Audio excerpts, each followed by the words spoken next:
Assalamu alaikum, hurmatly mekendişler, jana Baytog'un anlatalışçılары. Bugün 14 may 2023 yıl doğanlar Özgön bazarında mına uşul 2 jaş bolğan kudan 400 bin so'mga alınıp 20 bin so'm 420 bin so'mga satılbadı deyip doğanlar özünler de görüp şuna jakşı öspürümüz degenler daha süйлöşsöňüzдөр bolot doğanlar kızıkanlar. Çınında boyu dağı 1.67 1.68 çıkan kunan eken doğanlar görüңүздөр.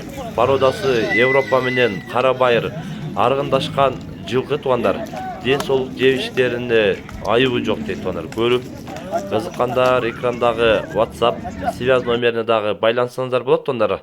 Азыр алдыда дагы тиштерин дагы көрсөтөбүз. Өзүңүздөр дагы көрүп баа бересиздер тугандар. Чынында өтө чоң, сындуу кунан экен. 2 жаш болду дейт тугандар. Көрүп ушундай жакшы өспүрүм издегендер экрандагы номерлерге байланыша бересиздер. Азыр тишин дагы көрсөтүп болду, тишин дагы көрүңүздөр мына. Тишин көрүп билгендер дагы эми 2 жаш болду дейт тугандар. Буюрса көрүп кызыккандар байланыша берсер. Куйруктарын дагы көрүп турасыздар. Куйруктарын дагы кымчыбайт. Жүрүштөрү дагы, бастыктары дагы өтө жакшы болгон кунан экен. Буюрса байланыша берсер. Бүгүн биз ушул Өзгөн базарында алынып, бирок кайра сатылбаган тай боюнча көрсөтүп маалымат берген аракет кылдык. Сунуш пикирлер болсо комментарий калтырыңыздар. Каналга катталып этиңиздер. Тынчтыкта, амандыкта болуңуздар.